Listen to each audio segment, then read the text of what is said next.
For all you elk hunters out there, chasing turkeys is basically the same thing. I know the reaction you just gave me, but don't knock it till you try it, and don't try it without OnX. The Hunt app will not only help you find new areas on public ground, but I use it to find out landowner info to get permission on private ground that I see birds on as well. OnX Hunt has a special offer for you. Use code CAL to receive 20% off your membership at onxmaps.com/hunt and find more birds this spring. There's nothing like snook hook sets at dawn or catching a tarpon in the moonlight. Find your next fishing trip made easy on fishingbooker.com and experience the magic of the Sunshine State or any other destination on your fishing bucket list. Book a blue water adventure in search of sailfish or go snapper fishing with the kids. With over 6,000 captains and trips to choose from, planning your next one just got a whole lot easier. Download the Fishing Booker app on the Google Play or App Store, or visit them online at fishingbooker.com to book your trip today. Hey, I just sat down with the owners and operators of Maui Nui Venison. They're on a mission to balance axis deer populations on Maui while giving back to the community and run a totally sustainable operation. For folks like me who want to get your own meat but aren't always successful, you can become a snack subscriber, get some axis deer sticks sent right to your door. Visit MauiNuiVenison.com. That's MAUINUI venison.com and use promo code CAL for 20% off your first order. From MeatEater's World News Headquarters in Bozeman, Montana, this is Cal's Weekend Review presented by Steel. Steel products are available only at authorized dealers. For more, go to steeldealers.com. Now, here's your host, Ryan Cal Callahan. In what one newspaper called a Christmas rampage, a gray squirrel in the United Kingdom bit 18 residents of a single neighborhood in a 48-hour reign of terror last month. Affectionately named Stripe after the evil character from the 1984 hit Gremlins, and real quick, here's a fun side note for you. Steven Spielberg received so much backlash from families who went to see a cute film featuring stuffed animatronic animals, which is what Gremlins was on the ads, only to be horrified when those same cute creatures turned into people-killing monsters. The criticism of Gremlins and apparently Indiana Jones and the Temple of Doom, also a Spielberg film, for both being too graphic, led to the new movie rating of PG-13. Chilled monkey brain. Don't tell me you didn't learn something today. Anyway, back to Stripe and the killer squirrel situation. And, I'll probably circle back to Gremlins here too. This squirrel would reportedly attack residents unprovoked and caused many to worry that children and the elderly could be seriously injured. Residents posted in the neighborhood Facebook group pictures of bloody fingers, knees, and thumbs that fell victim to the rodent's tiny incisors. I've got teeth marks on the top and bottom of my finger, one resident told the British news service. It proper latched on, and I had to shake it off. He's taken the top layer off my knuckle. His teeth are like pins. What could have motivated a squirrel to lose all fear of humans and become aggressive? If you've been listening to this podcast, you've probably already guessed. Turns out, one of the residents had been feeding it. 65-year-old Corinne Reynolds, known locally as the Bird Lady, had been feeding Stripe along with other neighborhood squirrels nearly every day. She even shared a picture with British journalists of Stripe sitting on her shoulder, and she knew, even before it began, that Stripe could be dangerous. Her quote, "I have several in my garden and love them and feed them daily, but never after midnight," she posted on Facebook. That's a joke. That's a Gremlins reference. Sadly, it runs at you and attacks for no reason whatsoever. I'm very careful when I see it and always make sure I have monkey nuts in my pocket to give him quick, because he has bit me before. Now, before the animal trainer in you says don't reward bad behavior and you write off Miss Reynolds as a bad person, I need to tell you, to her credit, Reynolds was the one who finally trapped Stripe once her neighbors started making a fuss. She bagged the squirrel in a live trap which he baited with peanuts, the squirrel's favorite snack. Gray squirrels are native to North America, but they're an invasive species in the UK. Back in the late 1800s, British homeowners brought them over from America to add variety to their gardens. One might say that decision has come back to bite them. Today, according to the British Pest Control Association, gray squirrels are harming populations of native red squirrels. Gray squirrels outcompete their cousins for food and shelter, but the big danger is something called squirrel pox. Gray squirrels are immune from squirrel pox, but reds are not. Once infected with the virus, red squirrels die of dehydration within about 2 weeks, while grays exhibit no symptoms. According to some estimates, there are only 140,000 native red squirrels left in the UK compared to 2.5 million gray squirrels. This is why, when Reynolds managed to trap Stripe, it would have been illegal for her to relocate the offending critter to a nearby forest, only to kill again. When she handed him over to the Royal Society for the Prevention of Cruelty to Animals, they euthanized him. No surprise there. Now, back to Gremlins. Gremlins was the number 2 film in America after its release, and it had many critics as well as many proponents. If you do some digging on the old Interline, it has been suggested that the tiny, cuddly aliens that turn into nasty, terrorizing, and demon-like gremlins are representative of all manners of human society at the time, social classes, etc. But, I ask you, what if the real motivation behind Gremlins was that old adage of don't feed the animals? Think about it, it's right there in front of you. Cute, cuddly animals, all of a sudden, they turn and bite the crap out of people. Instead of social classes, that could be Yellowstone bison, grizzly bears, coyotes in urban environments. It's right there in front of us.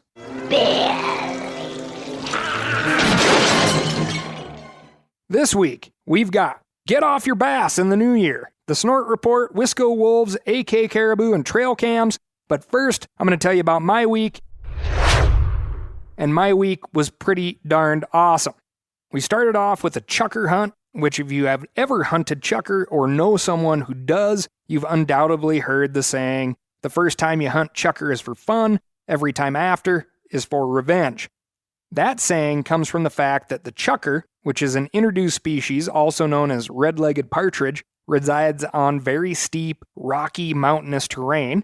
They much prefer to run than fly, but they will fly. Most typically, after a hunter has gone through the trouble to hike all the way up one of these very steep, rocky, dry mountains, the birds fly over the top of the hunter's head, just out of shotgun range, and often they fly over the very steep valley from which the hunter had hiked onto the opposite mountainside.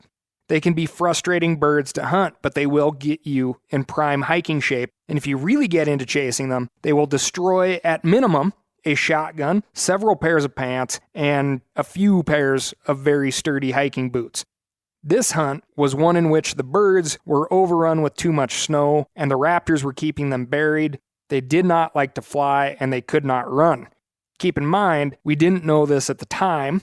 It was pretty darned amazing to see all the birds. We picked up a few. Snort did a fantastic job. Her first chucker. She located birds in knee and thigh-deep snow. And my girlfriend Sam got her first upland game bird ever, and really helped the Pittman Robertson Tax Fund in the process. We could have gone back and back to this spot, but once was enough. Next, old Snort and I met up with Casey Hawks, aka Seahawk, of the First Light Office, and his dog Maud.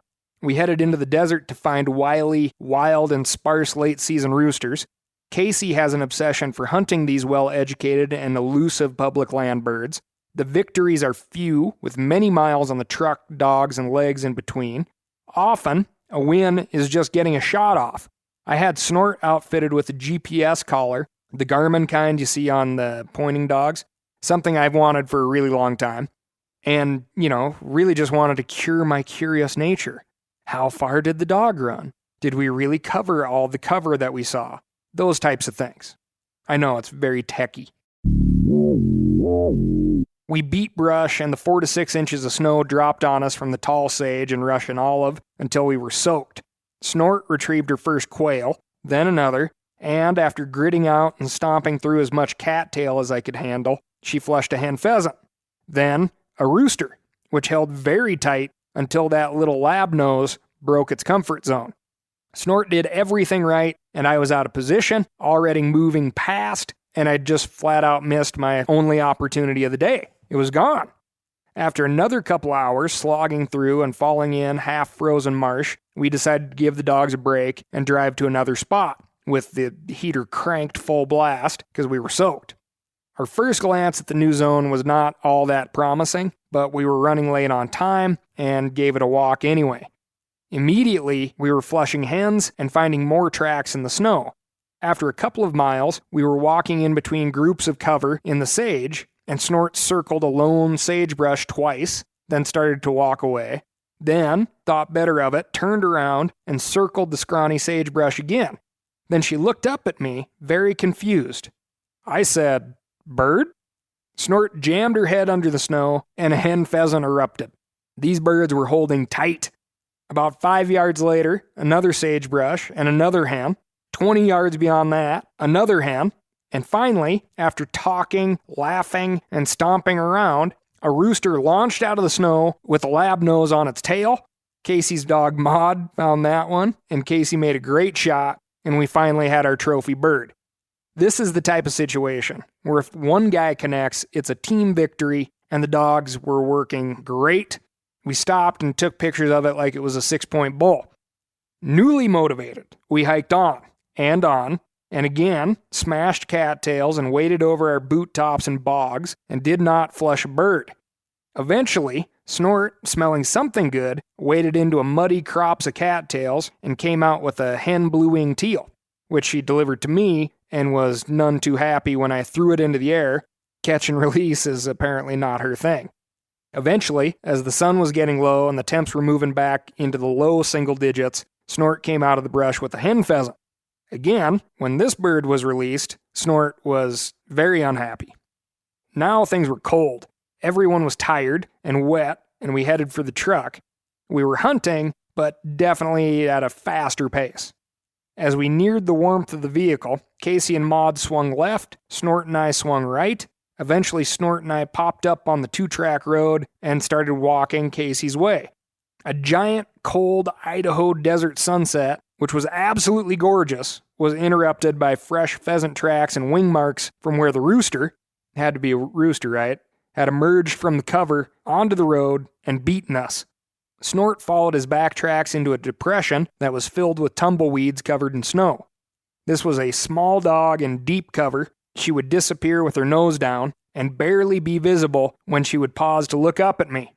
And when she'd look up, her expression read, "Birds in here."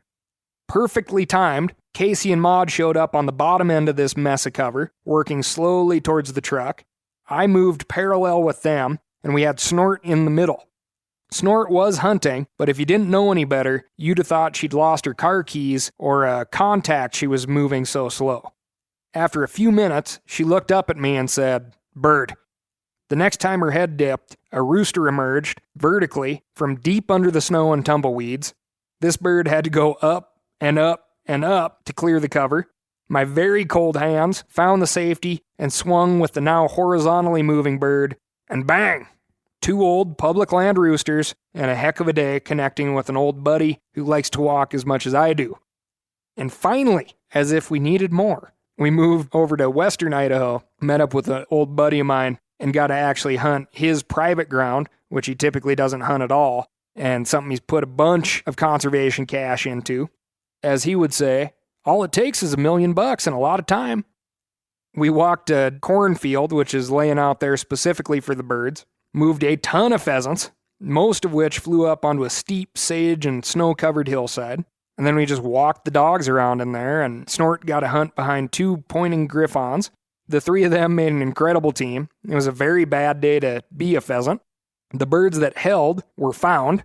Snort's confidence in her nose is at an all-time high, and the damned pheasant season is over. We got a short duck season, a little bit longer goose season, and then it's just seasonal bird dog depression until next season. Ugh, brutal. And that's the Snort Report. For all you elk hunters out there, chasing turkeys is basically the same thing. I know the reaction you just gave me, but don't knock it till you try it, and don't try it without On X.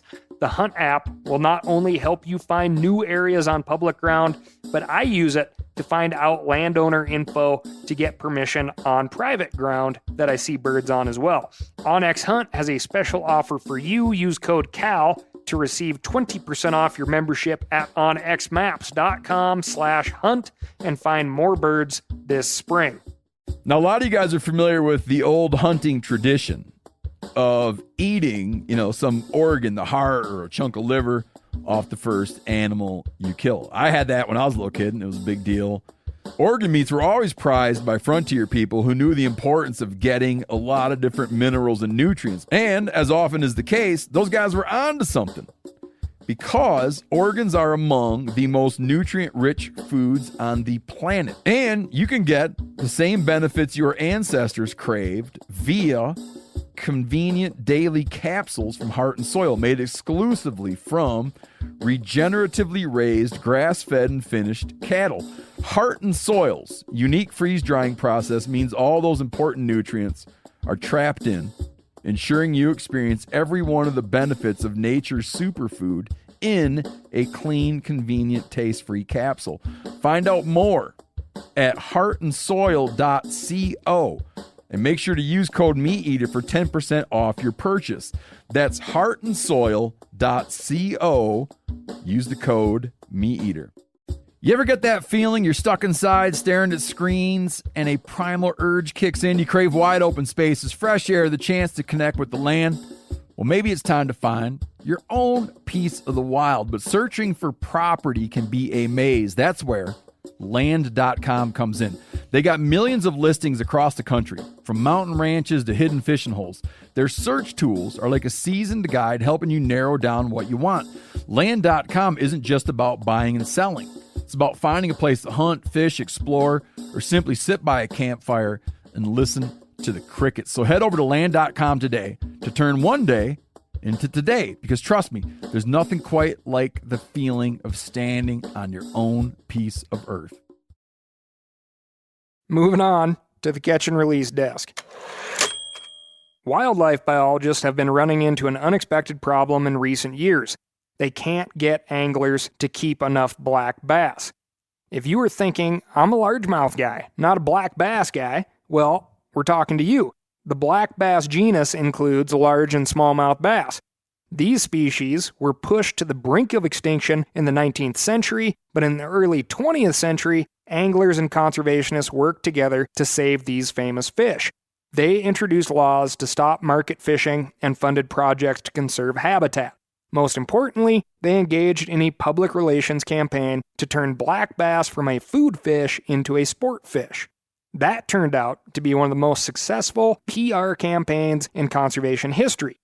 Today, black bass anglers, again we're talking large and smallmouth bass, have been shamed for keeping their catch. On top of that, large and smallmouth have been castigated in many areas as poor table fare. Tastes like mud, you can't eat them. Overall, that mindset has been beneficial to black bass species, but some biologists worry that discouraging harvest removes a key tool in their conservation toolkit. As we pointed out many times on this show, hunters and anglers help biologists keep habitat and populations healthy by removing a certain number of individuals every year. If anglers refuse to keep fish, it limits what biologists can do to manage those populations. In Oklahoma, for example, state wildlife officials are proposing a new regulation to encourage anglers to take home more of their catch. Right now, anglers are only allowed to keep black bass species if they exceed 14 inches. Under this new rule, anglers would be allowed to keep fish smaller than 14 inches, but would still be prohibited from taking home more than one fish longer than 16 inches. The idea, according to biologists, is to remove more small fish so that the population can grow more big fish. Catch and release has taken hold and, in a lot of cases, has gone too far, according to Cliff Sager, senior fisheries biologist for the Oklahoma Department of Wildlife Conservation. We're trying to slowly steer the ship back into more balanced management, he told the Oklahoman. Sager explained that 70% of the bass in Oklahoma are 14 inches or less. These small fish compete for limited resources, which reduces fish growth. Encouraging anglers to keep more 12 and 13-inch fish should allow the remaining fish to grow faster and larger. Now, there is some nuance to this topic. Not all black bass species are thriving. The Guadalupe bass, for example, was only recently saved from the brink of extinction, and those recovery efforts are ongoing in central Texas. Heck, the local pond next to you may be in recovery mode from a recent winter die-off. Always read your regulations. 39.32 million fishing licenses were sold in 2021 compared to 38.5 million hunting licenses. So you could say that fishing pays a few more bills in license revenue. If there are too many small fish and not enough big fish in a local lake, anglers may stop purchasing licenses. And all you need to do to prevent that is get off your bass and eat more fish. Got your fish so juicy, sweet. Quick side note for you hear a bunch about cooking fish on the half shell in the saltwater community. Your freshwater black bass species are perfect for this preparation. Bleed your bass, keep them cold, then take a stiff knife, fillet through the ribs, then fillet off that bony rib section. I just use a pinch of salt, oil, a little bit of pepper, rub your fillets down, place the unscaled skin down on a pellet grill or any indirect fire you can come up with, as long as it's real hot. Close the lid, give it about 6 minutes max, and you'll be able to slide that meat off with a flick of your wrist, and all is right with the world. That is a delicious fish. If you want to, this is a very appropriate way to make a blackened bass, which is basically what I just told you, but with a pile more seasoning. Moving on to the wolf desk. Wisconsin's wolf hunting generated an avalanche of bad headlines in February of 2021 after hunters and trappers nearly doubled the state's 119 wolf quota in less than 3 days of hunting. In October of 2021, Dane County Judge Jacob Frost agreed with animal rights groups and put this year's wolf hunt on hold. He argued that the Wisconsin DNR had failed to develop and approve a permanent plan that would govern wolf hunting in the state, and he took issue with the lack of oversight on the rules the DNR did impose. At the time, he said the 2021-22 hunt might still take place if these issues could be resolved. However, defendants and plaintiffs in the suit just agreed to a court schedule that wouldn't produce a final ruling until after February 28th of this year, which is when the wolf season would have ended. Wolf hunters in Wisconsin will have to wait until at least next fall, but this isn't the only lawsuit holding up the hunt. Another federal lawsuit is being brought by the Ojibwe tribes, and the judge in that case has said he is prepared to issue a ruling if the state reaches a decision. Furthermore, environmental groups are currently suing the federal government for removing gray wolves from the endangered species list.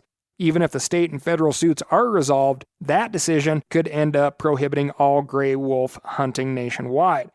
Wisconsin held its first hunt since 2014 between February 22 and February 24 of 2021. After those 3 days, hunters and trappers had exceeded the 119 wolf quota. Hunters accounted for 208 wolves, while trappers accounted for 10. Wisconsin DNR estimated the total wolf population in 2020 to be just over 1,000 individuals, which far exceeded the agency's population goal of 350 wolves. Even after hunters killed more wolves than the state anticipated, the total population remains well over that goal. Next up at the wolf desk, for the first time in 70 years, a wolf killing of livestock has been recorded in the state of Colorado. According to the Colorado Cattlemen's Association, a domestic calf, of course it's a domestic calf, was killed on December 19th on a private ranch in Jackson County in the northernmost part of the state on the border with Wyoming. The alleged wolf kill was investigated by Colorado Parks and Wildlife, or CPW, and District Manager Chris Middledorf concluded, quote, "The results of this investigation indicated wolf tracks in the immediate vicinity of the carcass and wounds on the calf consistent with wolf depredation." You may recall that at the same time that wolves have been tracked migrating into Colorado from Wyoming, Proposition 114 was passed by ballot initiative. Ballot initiatives, my favorite.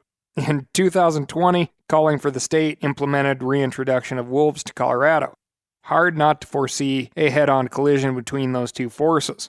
Whether it's in Oregon, Idaho, Wisconsin, North Carolina, now Colorado, you name it, more wolf news is coming your way in 2022, so hold on to your seats.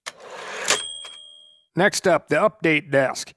The Arizona trail camera ban we told you about back in July has now gone into effect, meaning that anywhere in the state, public land or private, all year round, even for preseason scouting, trail cameras cannot be used in the, quote, taking or aiding in the take of wildlife. You'll recall that the stated reasons for this ban was specific to the state's lack of water, rather than the technology itself. Water sources are extremely limited in Arizona, and Game and Fish saw a fair chase issue created when dozens of trail cams were focused on game animals that came into those few water sources, many of them man-made. In a wetter state, like Pennsylvania or Mississippi, this isn't a problem. Animals can take a drink over a much wider area. We'll see if more severe and frequent droughts across the country widen regulations like this. Utah is now considering a new trail cam ban during hunting season. Montana, New Mexico, New Hampshire, and Nevada all have bans for at least parts of the year. Next up, Alaska Fish and Game recently released population numbers for western Arctic caribou, and the picture is not pretty. The herd shrank from about 259,000 animals in 2017 to 188,000 animals today, which is a 27% decline. Tom Gray of the Western Arctic Caribou Herd Working Group, which conducted the study, said, quote, "It's around 60 animals per day that died. This decrease is huge. If this happens again 2 years from now, we're going to be really panicking." This could have major consequences for an issue we've been tracking here on the show for a while, the potential closure of huge areas of public land in northern Alaska to non-subsistence hunters. No one has shown that outside hunters are in fact causing population decline, but a dramatic drop like this will certainly be used as an argument to close those areas. So what is causing the drop if it's not hunters? According to several research organizations, one enormous factor is the theme of delayed onset winter, which is then delaying caribou migration, which in turn disrupts mating, feeding, raising young, and hunting by subsistence groups. Until it gets cold, caribou stay put.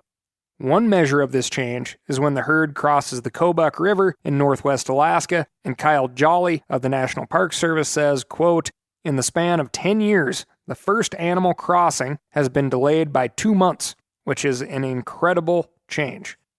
We'll be bringing you more on this story as the meeting to determine the future of non-subsistence hunting in the area happens this April, and that's coming up fast. That's all I've got for you this week. Thank you so much for listening. As per usual, if you're in the need for a clean, quiet, powerful, battery-operated chainsaw, go to www.steeldealers.com and find a local, knowledgeable steel dealer near you. They'll get you set up with what you need, and they won't send you home with what you don't.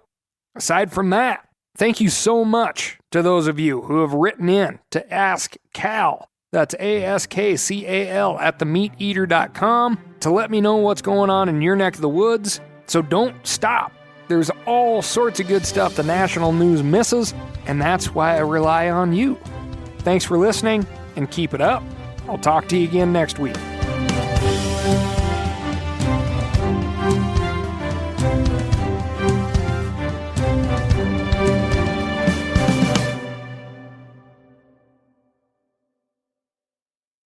I'm sure a lot of you guys remember the old ceremonial hunting tradition of eating the heart out of the first animal you kill. Meat from those organs are among the most nutrient-rich foods on the planet. You can get those same benefits your ancestors craved via convenient daily capsules from Heart and Soil. Find out more at heartandsoil.co. And remember, use code MeatEater for 10% off your purchase. Outdoor adventure won't wait for engine problems. Things like hard starts, rough performance, and lost fuel economy are often caused by fuel gum and varnish buildup.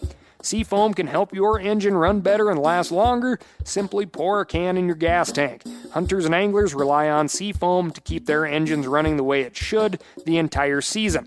Pick up a can of Seafoam today at your local auto parts store or visit seafoamworks.com to learn more. That's seafoamworks.com to learn more.